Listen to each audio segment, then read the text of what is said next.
আজকে স্বাধীনতা দিবস উপলক্ষে তোমাদের অনেক ভালোবাসা জানাই এবং জীবনে চলার পথে অনেক বড় হোক, বড় মানুষ হোক, ভালো করে পড়াশোনা করো, যাতে তোমাদের সামনে চলাটা আরো সুখকর থাকে এবং অনেক বড় হোক, এই কামনা করি।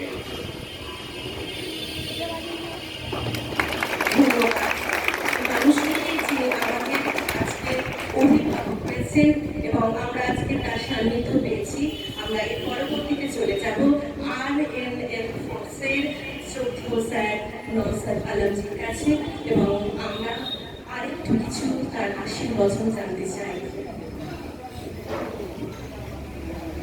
Thank you, good morning.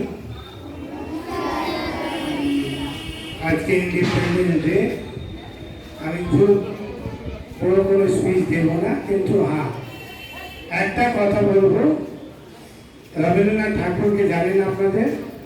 উনি ছোট খোকায় বললেন কে তাল গাছ এক পায়ে দাঁড়িয়ে সব গাছ ছাড়িয়ে হুমকে মারে আকাশে।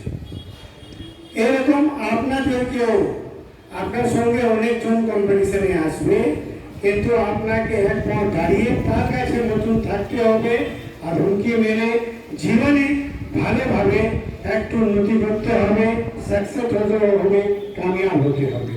এই জন্যে ওনার যা পয়েম আছে, এই পয়েম আমাদের যা লেসন নিয়েছি, ওই লেসন নিয়ে আপনাদেরকেও লেসন নিতে হবে আর সবাই ভালোভাবে পড়তে হবে। শোনো সবাই, আমি এটা বলছি না, সবার মধ্যে কিছু না কিছু আছে, আছে তো? আপনি তারে জমিন পর দেখেছেন তো? দেখেছো? কে কে দেখেছে? আর তুলো তো? হ্যাঁ, আমার জন্য দেখেছে। চলো, তোমাদের যত বাচ্চা আছো সব একটা তারা আছো। জমিতে আল্লাহ ভগবান তোমাদেরকে এখানে দিয়েছে, আর সবার মধ্যে একটা একটা গুণ আছে। এই গুণটা ধরে আপনাকে সাকসেস করতে হবে। আর